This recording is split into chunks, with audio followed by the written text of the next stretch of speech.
This is The Daytime on 2, as we look at electronics in action in science topics.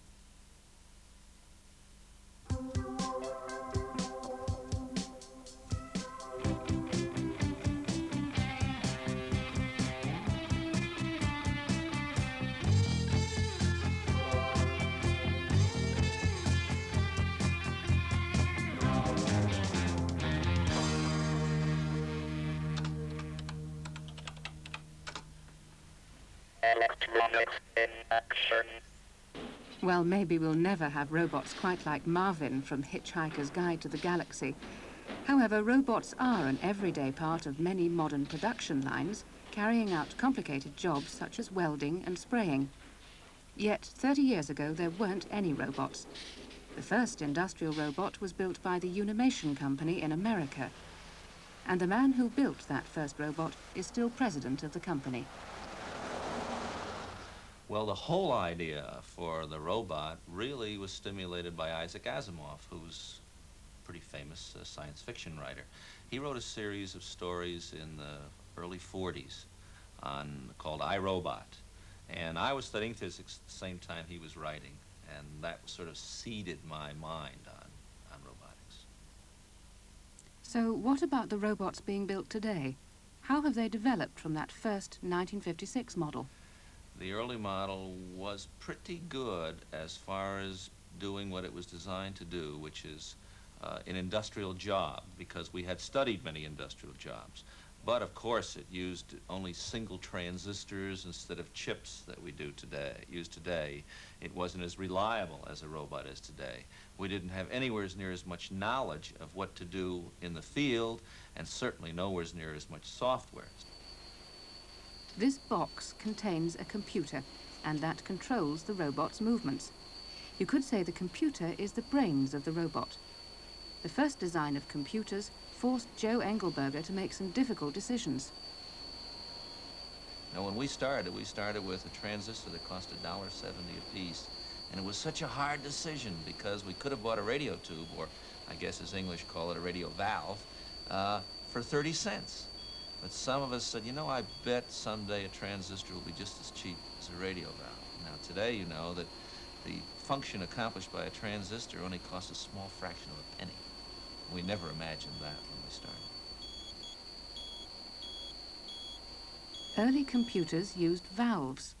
Valves are electrical components which change the signals fed into them. In this case, the signal is being chopped in half. That's called rectification. But then along came the transistor. Transistors were faster and more reliable. The biggest use of early transistors was as amplifiers. Amplifiers change the size of the electrical signals. Amplifiers are the basis of many electrical devices, especially things like radios. Radios used to have hundreds, even thousands of separate components, but now everything's getting smaller and smaller. The result is integrated circuits, chips, the latest wonder of the age. Thousands of transistors and other components squeezed onto a tiny piece of silicon. Once designers had the new micro-components, they could begin to think of new things to do with them. A synthesizer is a musical instrument, but because it's a very modern electronic musical instrument using lots of high technology, it gives us so much more control over the sound than we've ever had with any other previous musical instrument. The first requisite of any musical instrument is that it has to have something to make a sound. And the synthesizer has a part that vibrates, but electronically, so you can't actually see it moving like you can see the string of a guitar or the reed of a clarinet, but it does vibrate electronically, and it's called an oscillator. The oscillator is an electrical circuit which produces regular signals. Oscillators can produce signals of different shapes. The different shapes can produce different types of sounds.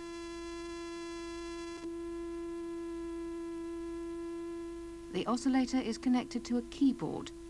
The keys trigger signals of different frequencies, different musical notes. What happens next? The sound passes along the audio chain from the oscillator into the filter.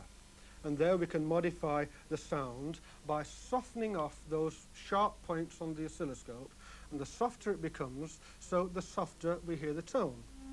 The filter is another electrical circuit. It changes the shape of the signals, and that changes the tone. The final stage in the audio chain is called an amplifier, and this determines the amplitude of the sound wave, or how big it is. And the bigger it is, the more of it we hear, so it's like a volume control. So between them, the electrical circuits produce and shape the electrical signals. We must behold the things we see.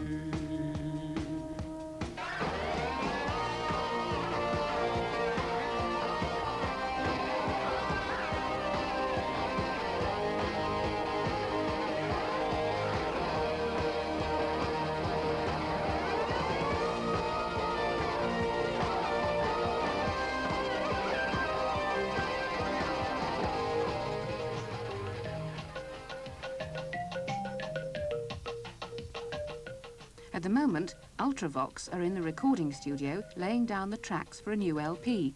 Can you stick a bit of sort of room sound on this, Jim? Many of those tracks will be produced on one of the group's electronic instruments.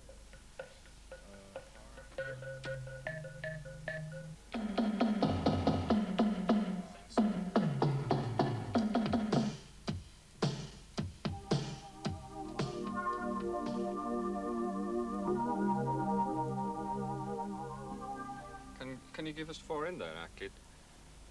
Well, stop playing tricks on me. Can we try it again from the top? The milk boat's end.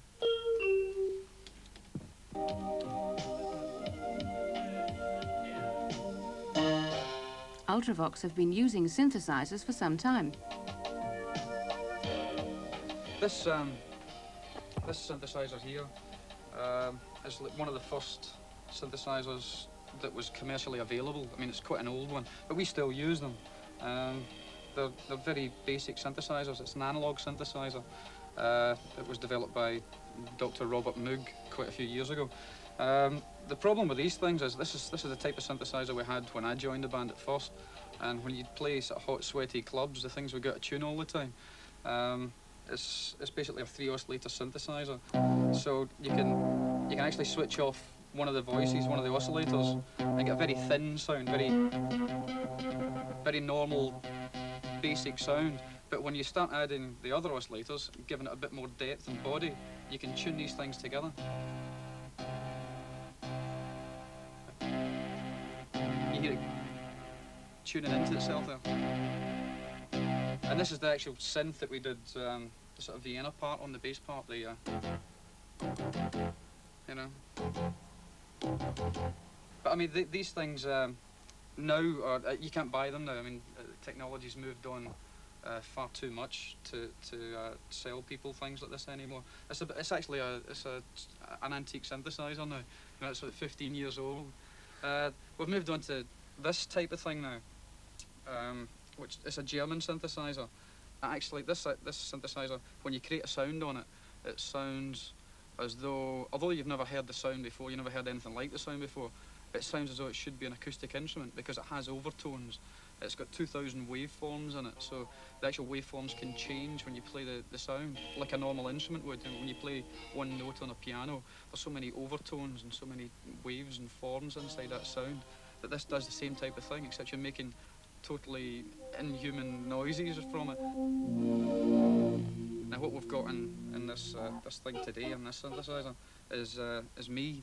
I mean, that's me going ah.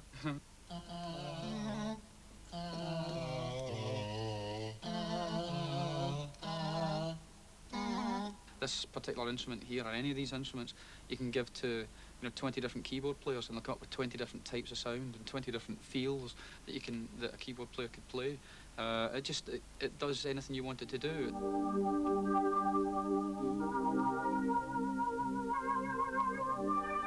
I mean, once you've actually written a song, then you've got to decide what type of sound you want to use to put this, the best way to put the song across.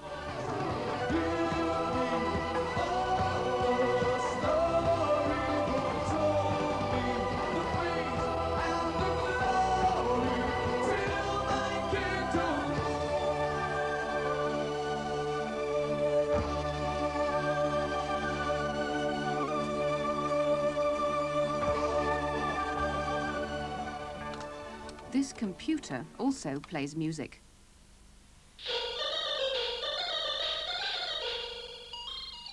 But it doesn't use oscillators, filters, or amplifiers in the same way as synthesizers. In a computer, one of the most common uses of transistors is as switches. Switches may not seem very important, but if you have lots of them working on a string of noughts and ones, then you have a microprocessor. And that's at the heart of a computer. Computers are masses of high-speed transistor switches. But switches on their own aren't much use. First, the microprocessor needs an input circuit so it can receive messages. Messages from, say, the keyboard. The messages are then changed by the switches.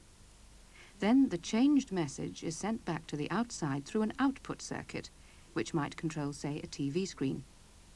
Different messages are produced by different patterns of switches. Those switch patterns are controlled by the memory. The memory contains the instructions about how the switches should be organized. But computers aren't the only devices which use microprocessors.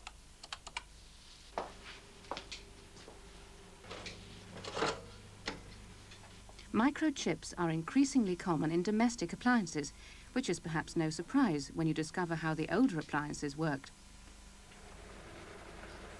Well, when the water boils, it obviously generates steam. And the steam is emitted from the body of the kettle through a very small hole, which is difficult to see, even on camera, just at the rear of the kettle. That steam then plays onto a bimetal here. The bimetal bends, in this case, backwards. So it then knocks that switch out. That switches off power to the kettle, very simply, de-energizes the element, and boiling is complete. What are the problems with this type of switch? Well, you can see there's obviously quite a number of pieces involved. The spring in the switch alone here has 3 components in it.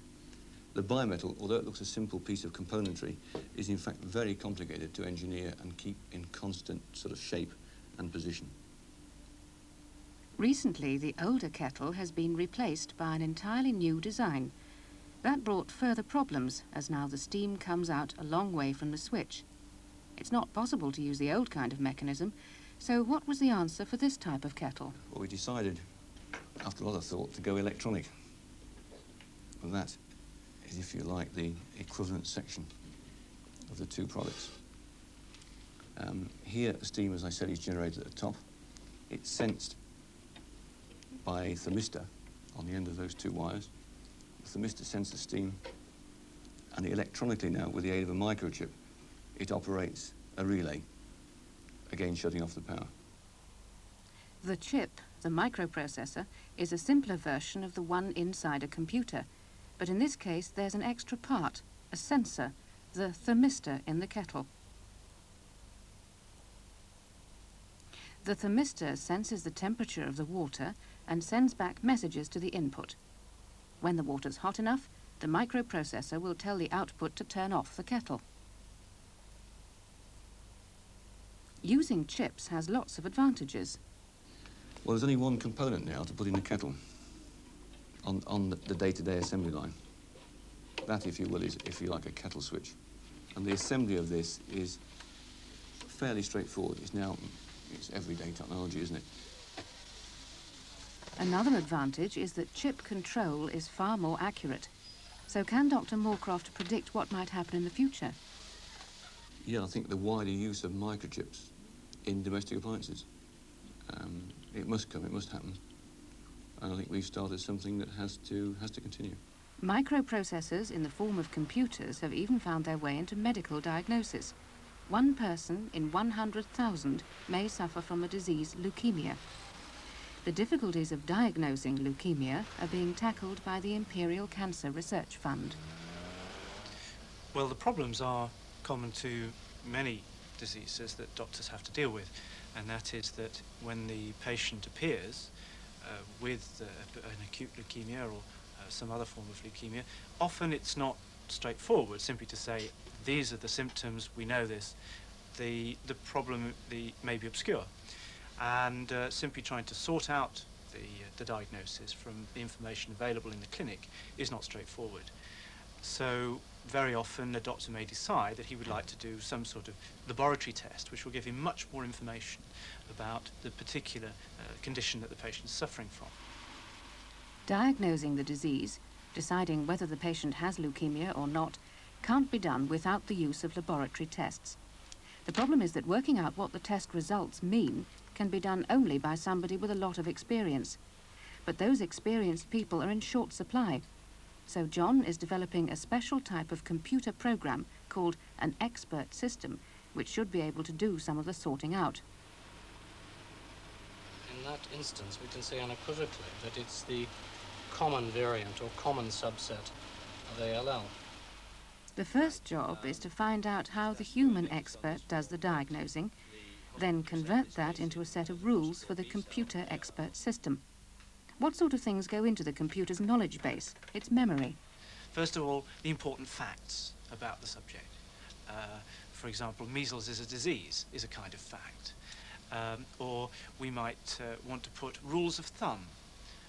Rules of thumb like, and this is not a very realistic medical example, but something simple like if the patient has spots and the patient has a temperature, then the patient may have measles. So if such and such symptoms, then such and such a diagnosis. The computer asks a series of questions, starting with simple things like the age of the patient. But then the computer is going to go on to some more difficult problems, what are called the cell lineage and the cell type. And this involves a series of questions to the user about the clinical diagnosis, what was the diagnosis that the doctor thought, who sent the blood sample. I think the thing that really got a lot of people very interested, maybe even excited, when expert systems appeared on the scene, was that they were not simply able to do the job of diagnosis or whatever you're interested in, but they had a simple sort of ability to explain what they were doing as they did it. And here you can see on the screen a very simple example of that. The computer has asked a question. It said, what was the TDT result? This TDT being a particular lab test. And what I decided to do was to find out why that particular question was being asked. And here it says, I'm trying to find out about this particular test to decide the sample cell lineage using the following rule. And then it prints out an if-then rule. If the TDT value is greater than 20%, then the cell lineage is acute lymphocytic leukemia. Expert systems guide the inexperienced doctor through complicated problems. And a few more questions, and then finally it makes a diagnosis and prints out the results for the cell type, the cell lineage, and the suggested diagnosis for the patient. Now that could also be printed on paper and sent off in the post to the doctor who sent the sample. But some people see this as much broader than that. It's not simply a matter of helping people make particular special decisions in medicine, but it's allowing us to look at whole new classes of decision and problem that we've never been able to before. In traditional science, the emphasis has always been on what can we measure? How can we do this mathematically? How can we make decisions or solve problems in a quantitative way? What expert systems, or really the discipline behind it, the subject behind it, artificial intelligence provides, may be the ability to solve problems which are more qualitative kind, which depend more on experience and judgment and rules of thumb.